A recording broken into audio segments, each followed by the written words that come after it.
I can't do this. He steps back, like I've done something wrong. My fingers are still holding the seating chart, tomorrow's seating chart for our wedding, tomorrow. What? I laugh, but it comes out, thin, wrong, confused. Don't make this harder, he says, voice flat, final. Everyone already knows. My chest drops. Knows what? That the wedding's off. The room spins, my ears ring, I can't breathe properly. What are you talking about? He pulls off his ring, sets it on the counter. Like it means nothing. Like 3 years together mean nothing. I told them this morning, the family, the guests. He told everyone. Before telling me. You, what? I sent the message hours ago. It's done. Like we're a transaction, a project, something to close out. Why? He doesn't answer, just looks at me like I should understand. Like it's obvious. I'm sorry, he says, but he's not. He's relieved. I can see it in his eyes, in his posture, in the way. He's already at the door. Already gone. Before he's even left. Nolan, don't. He picks up his bag.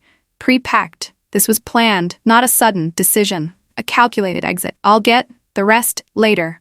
And then he walks out of our apartment, of our life, of our future, the night before our wedding, leaving me standing there with a seating chart for a wedding that no longer exists, for a life that just ended, without warning, without explanation, without me even knowing it was coming. My name is Savannah Pierce. I'm 29 years old, financial analyst, corporate consulting firm. Been there 5 years, good career, good life, good future, or so I thought. I wasn't just getting married tomorrow, I was building everything. A home, a partnership, a family, eventually. Everything planned, everything ready, everything perfect. Until tonight, until Nolan decided to end it. Without discussion, without warning, without giving me the courtesy of being the first to know. He told everyone before me.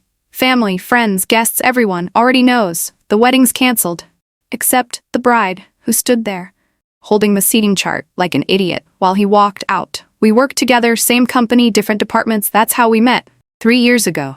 Company mixer. He was in contracts, senior analyst, I was in finance, regular analyst. We connected, started dating, fell in love, moved in together, got engaged last year. Everything made sense, everything fit. Until tonight, when it suddenly didn't, and he erased everything in one sentence, like I was the last person who deserved to know that my life was ending. The house feels too quiet after he leaves. I stand there in the kitchen, holding the seating chart still. Like if I don't move, this isn't real. My phone buzzes, then again and again I look down, messages flooding. I'm so sorry. I just heard. Are you okay? What happened? Everyone knows, everyone except me. Until 10 minutes ago, I open the family chat, see his message posted at 2 p.m. 8 hours ago. The wedding is canceled. Personal reasons. We appreciate your understanding during this private time. Private. He made it public before telling me privately. My sister calls, I answer. Savannah? Oh my God, are you? I'm fine, I'm not. Did you know? Not until I saw the message. He just told you? 10 minutes ago. Silence, long, painful. That's horrible. Yeah, where is he? Gone. What are you gonna do? I don't know. Don't have an answer. Don't have a plan. Just have confusion, humiliation, emptiness. I'll call you tomorrow. I hang up. Sit on the couch, our couch, stare at the wall, and I don't cry. Not yet can process enough to cry. Just sit in silence and shock in the wreckage of everything I thought was real. Morning comes. Saturday, my wedding day. Should be, would be, if Nolan hadn't destroyed everything. My sister comes over early, lets herself in, finds me, still on the couch, still dressed, still staring. Savannah, I look up. Hey, she sits beside me. Have you slept? Eaten? No, she pulls out her phone, hesitates. What? I ask. I need to show you something. She hands me her phone, a text thread. From Nolan, to mutual friends. I know this is sudden, but Savannah has been struggling. Lately, the wedding was adding too much pressure. This is best for both of us. I read it twice, 3 times. Struggling? That's what he told people. I'm not struggling. I know, I'm fine, I whine. I know, but that's the story he's telling, that I'm unstable, can't handle pressure, that canceling was mutual necessary, best set for me, when really, he just left, without explanation, without discussion, without giving me any say in my own life. Why would he say that? My sister doesn't answer, because she doesn't know. Nobody knows, except Nolan. And he's not explaining, just running and making sure everyone thinks I'm the problem, not him. The dress stays in the closet, white, perfect, untouched. The flowers arrive anyway. The florist didn't get the message in time. I sign for them, take them inside, set them on the table, and stare at what should have been my wedding day. The venue is cancelled, the caterer notified, the photographer released, everything dismantled by a text sent yesterday while I was getting my nails done for today for a wedding that wouldn't happen. I don't cry, still, can't quite feel it yet. Just numbness, confusion, disbelief. My mom calls, honey, I'm so sorry. It's okay, it's not. Okay, I'll be fine. Do you want me to come over? No, I need to be alone. She doesn't argue, just says she loves me. Hangs up. I sit with the flowers, with the silence, with the reality that my life just changed completely, and I don't know why, don't understand what I did, what went wrong, what made Nolan decide I wasn't worth an explanation, worth the truth, worth being told before everyone else. Monday comes too fast, I have to go back to work. Same building as Nolan, different floor, but still same company. Everyone knows about the wedding, about the cancellation, about Savannah's struggles. I walk in, head down, straight to my desk. People look, then look away quickly. Too quickly. Morning, Savannah. Too careful. Too gentle, like I might break in the elevator. Someone whispers, that's her. I pretend not to hear, but I do. Hear everything, feel everything. The pity, the curiosity, the judgment. At my desk, I try to work, focus, distract, but my mind keeps going to Nolan. 2 floors up, in contracts, probably working, normally, like nothing happened. Like he didn't just destroy someone's life. Friday night, my colleague Simone stops by. Hey, how are you? Holding up? I'm fine. If you need anything, I'm fine. She nods, leaves because what can she say? What can anyone say to the woman left at the altar by a coworker 2 floors up? Nothing. There's nothing to say. So they just look at me with pity. And I hate it. Hate all of it. The looks, the whispers, the careful kindness. I just want normal, but normal is gone, destroyed by Nolan and his unexplained exit.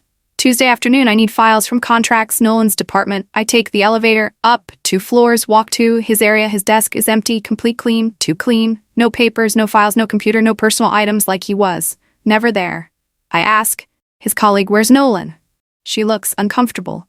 He's, not here. I can see that. Where is he? I don't know exactly. Is he on leave? Maybe, I'm not sure. She's lying or hiding something, I can tell. When did he leave? Friday, I think. He left me. He also left work. That's not coincidence. Did he say why? No, it was sudden. Everything about Nolan lately is sudden. I get the files from someone else, go back to my floor, and I think about his empty desk, his sudden departure. The timing, something feels wrong, off, more than just the breakup, more than just leaving me. Something bigger is happening, and I don't know what yet, but I feel it.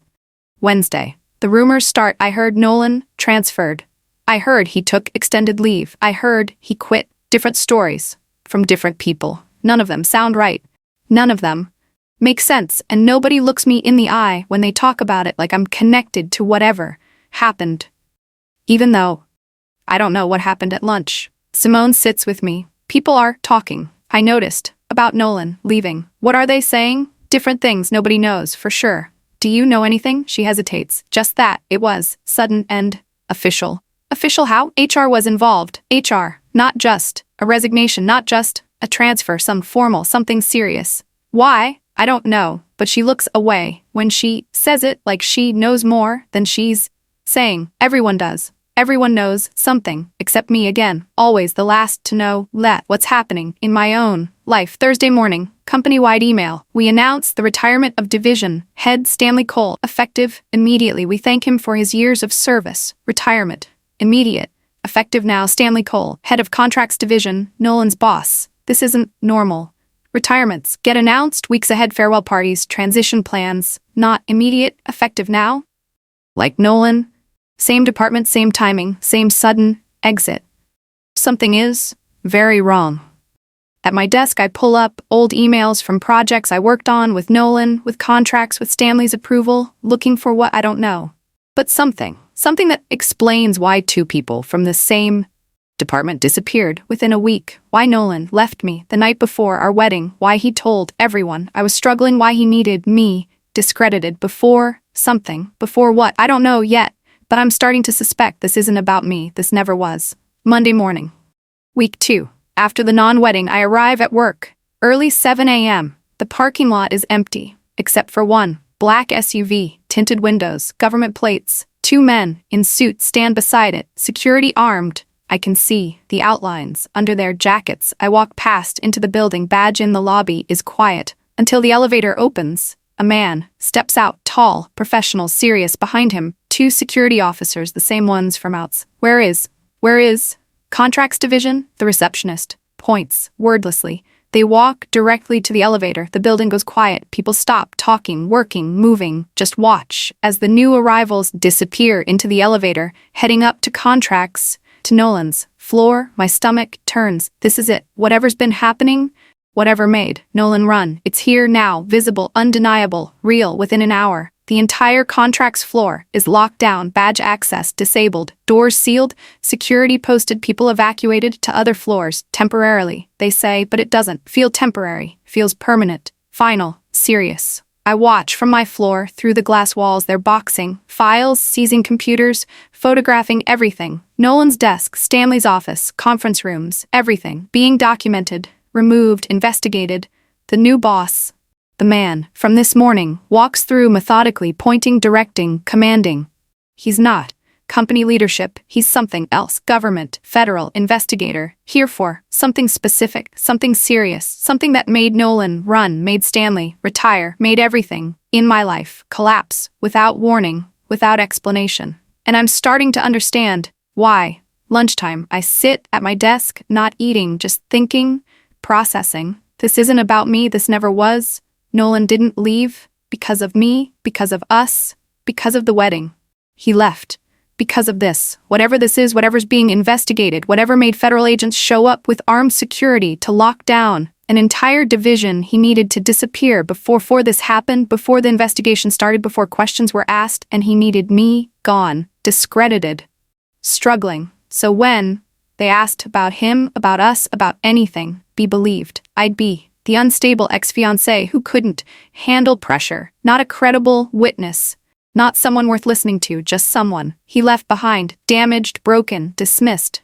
That was the plan, his plan, all along. Tuesday afternoon, company-wide meeting, mandatory attendance, conference room packed. The new boss stands at the front, professional, controlled, intimidating. My name is Bryant Fisher. I'm leading a federal investigation into certain business practices within this company. The room is silent. Full cooperation is expected. If you're contacted, answer honestly, completely. He pauses, looks around, making eye contact with everyone. This investigation does not reflect on all employees, only those directly involved in the activities under review. Activities? What activities? If you have information relevant to contracts, vendor relationships, or approval processes, come forward. Contracts, vendors, approvals, all things Nolan worked on. All things Stanley oversaw. All things I processed. Financial approvals for my stomach drops. I processed payments that Nolan authorized, that Stanley approved, without knowing what they were, for just trusting the approvals were legitimate, were legal, were right. What if they weren't? Wednesday morning, I'm called to a conference room. Bryant Fisher sits across from me, professional, direct. Thank you for coming. We need to ask some questions. Okay, you work in finance, correct? Yes. You process vendor payments? Yes, including payments for contracts division? Sometimes, yes. He slides papers across the table. Invoices, approvals, my signature on processing, forms. Do you recognize these? I look carefully. Yes, I processed these payments. Who authorized them? Nolan Hayes and Stanley Cole. Did you verify the vendors? I verified the approval signatures, but not the vendors themselves. That's not my role. I process properly authorized payments. He nods, taking notes. Did Nolan ever ask you to rush payments without full documentation? I think back, remembering. Sometimes he'd say, documentation was coming to process anyway. How often? Maybe monthly for the last year. Did you question it? Once, he said he'd handle it, that I should trust him. And you did? Yes, because I loved him, trusted him completely, and he used that against me, against the company, against everything that night. I can't sleep. I replay everything, every late night call from Nolan. Just sign the approval. I'll explain later. Every rushed request, need this process today, trust me. Every time. He told me not to worry, not to question, not to look too closely. It's fine, I've got it covered. I trusted him because he was my fiancé, my partner, my future. Why wouldn't I trust him? But now, sitting here alone, I see it. All of it. He used me, my access, my role, my signature to process payments that maybe shouldn't have been processed, to vendors that maybe weren't real, to accounts that maybe were his. I don't know for sure. But I suspect, and the suspicion makes me sick. Not just that he committed fraud, but that he used me to do it, made me complicit without my knowledge, then discarded me before I could be questioned, before I could tell the truth, before I could be believed. He made sure I'd be struggling, unstable, unreliable, so no one would listen if I said anything about him. Thursday, second interview with Bryant. We've reviewed the payments you processed, my heart pounds, and you followed proper procedures, you verified, authorized signatures, you had no reason to suspect fraud. Relief floods through me. So I'm not in trouble? No, you were used, but not complicit. Used, the word stings, but it's true, completely painfully true. Can you tell me what happened? Bryant hesitates. Nolan Hayes and Stanley Cole were running a vendor fraud scheme, fake companies, inflated invoices, kickbacks. For how long? At least 2 years. 2 years, while we dated, got engaged, planned our wedding. He was stealing, using me, planning's exit. He used my approvals to legitimize the payments. Yes, having finance made it look clean. And when the investigation started, he needed you discredited in case you were questioned. So he left me and made sure everyone thought you were unstable, so your testimony wouldn't matter. But it does matter, because I'm telling the truth, honestly, completely, but protecting him without caring what happens to him. Just caring about what's right. People treat me differently now, not with pity, with respect, distance, caution. I'm not the girl he left. I'm the analyst involved in the investigation, someone connected to whatever happened, someone who knows things, someone who matters in ways I didn't before. Simone asks carefully, "Are you okay? Really?" "Yeah, actually, I am. Because I understand now why he left, not because of me, because of him, because of what he did, what he needed to hide, who he needed to silence. It wasn't personal, it was strategic, and knowing that helps somehow, makes it hurt less, makes it make sense, makes it survivable. He didn't stop loving me. He never really loved me, just used me. And when I became a liability instead of an asset, he discarded me. Simple, cold, clear, and I can live with that better than I could live with thinking I wasn't enough, wasn't worthy, wasn't lovable. I was all of those things. He just wasn't capable of loving anyone more than himself. Friday, end of week 2. Bryant calls me to his temporary office. "I wanted to update you." "Okay. The investigation is concluding. We have enough evidence for charges against Nolan and Stanley and 2 vendors who were actually shell companies." "What will happen to them?" "Criminal charges, fraud, embezzlement, possibly conspiracy, justice, real, actual justice. And me? You're clear." "Completely. You weren't part of it. You were used." He hands me a letter, official, cleared of any wrongdoing, cooperated fully, acted properly. I read it twice. "Thank you. You did the right thing, telling the truth, even about someone you were close to. He wasn't who I thought. No, he wasn't." Bryant stands, extends his hand. "If you're ever interested in investigative work, look me up." I shake his hand. "I'll remember that." He leaves, and I sit with the letter, with the truth, with the knowledge that I'm free, clear, vindicated, not by destroying Nolan, but by telling truth when it mattered. The real betrayal isn't that he left me, it's that he used me. For 2 years, used my trust, my position, my love, to commit crimes, then tried to destroy my credibility, so I couldn't expose him. That's the real betrayal, not the canceled wedding, the calculated manipulation. Every "I love you," every "trust me," every moment of our relationship was built on lies, on need, on strategy. I wasn't his partner, I was his tool, his cover, his way to legitimize fraud. And when I became a liability, he threw me away, publicly, cruelly, strategically, making sure everyone thought I was the problem. So no one would believe me if I said anything about him, but I did say something, told everything, honestly, completely, and I was believed, despite his attempts to discredit me, because truth is stronger than lies. Always, eventually, completely. News spreads internally. Nolan Hayes, under investigation. Stanley Cole, implicated. Federal charges coming. People whisper, look at me with understanding. Now, not pity. She didn't know. He used her. She's cooperating. The narrative shifts from poor Savannah left at the altar to smart Savannah escaped a criminal. And I let The new story exists without fighting it, without correcting it, without caring what people think. I know the truth. I was used, but I'm not a victim. Not anymore. I'm someone who stood in truth when it mattered, who told what I knew, honestly, who didn't protect someone who hurt me. That's not weakness. That's strength. My boss calls me to her office. Savannah, I wanted to check in. I'm fine. Really? Really. The investigation must have been difficult. It was. Clarifying. She nods, understanding. I'm impressed with how you handled this. I just told the truth. That's not always easy, especially about someone you loved. I don't think he was capable of love. Probably not. She pauses. We have an opening, senior analyst position. I'd like to nominate you. Promotion, recognition, not despite what happened, because of how I handled it. I'd be honored. The full truth comes out in pieces over weeks. Nolan and Stanley created shell companies, submitted fake invoices, approved payments to accounts they controlled, stole nearly $800,000 over 2 years, used my approvals to make it look legitimate, used our relationship to keep me from questioning too closely. When the investigation started, they panicked. Stanley retired.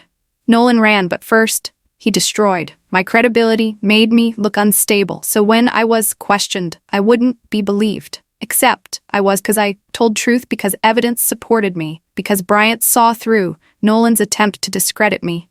Now Nolan is facing federal charges, prison time, career over, reputation destroyed. Everything he tried to do to me happened to him instead, not because I destroyed him, because he destroyed himself, and I just stopped protecting him from the consequences of his own actions. I have a choice. Sitting with all this knowledge, all this betrayal, all this clarity, I could fall apart, let it break me, let Nolan's cruelty define me. Or I could stand still, let truth finish its work, let justice unfold, let consequences land where they belong. I choose to stand, not loudly, not dramatically, just steadily. I work, I live, I move forward, one day at a time, not broken, not destroyed, not defined by what Nolan did, but by how I responded, with truth, with integrity, with strength I didn't know I had until I needed, and that's enough. More than enough. It's everything. The investigation concludes 3 months after it started. Nolan Hayes arrested, charged with wire fraud, embezzlement, conspiracy. Stanley Cole, same charges, both facing prison time, 5 to 10 years, career over, reputation destroyed, everything lost. Not because I destroyed them, because they destroyed themselves. I just stopped protecting Nolan from the truth, from the consequences, from justice and truth. Did the rest quietly, thoroughly, completely. The company releases a statement. We cooperated fully with federal investigators and have implemented new controls to prevent future incidents. My name isn't mentioned publicly, but internally. People know I was the one who told the truth, who didn't protect a criminal, even when that criminal was someone I loved or thought I loved, and that matters more than public recognition, more than revenge, more than anything, except my own integrity, which I kept through everything. 4 months after the non-wedding, I'm promoted senior analyst, finance division, better pay, better projects, better future, not out of pity, not because of what happened, but because of how I handled it, with honesty, with professionalism, with integrity, when it would have been easier to lie, to protect, to hide. My boss says it clearly. You showed strength when it mattered. That's leadership.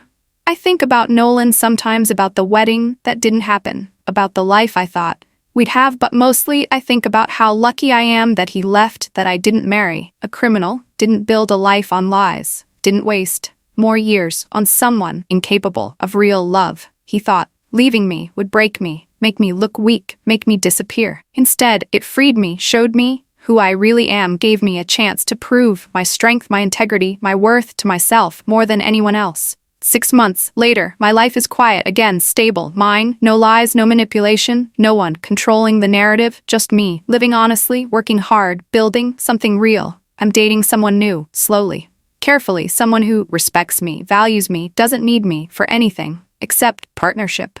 Real partnership. Nolan is gone, completely. Serving time, federal prison, 3 years minimum. His career destroyed, his reputation ruined, his future limited, all because he chose fraud over honesty, theft over integrity, himself over everyone, including me. I don't think about him often, don't miss him, don't regret the canceled wedding.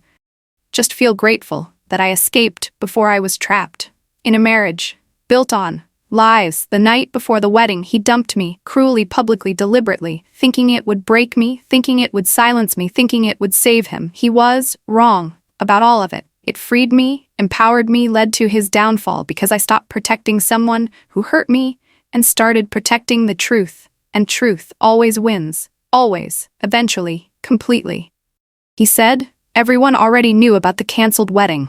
Now everyone knows about his crimes, his lies, his manipulation, and I'm free, finally, completely, totally free to build a life that's real, honest, mine, and that's worth everything. Even the pain, even the humiliation, even the canceled wedding, it was the only thing that saved me.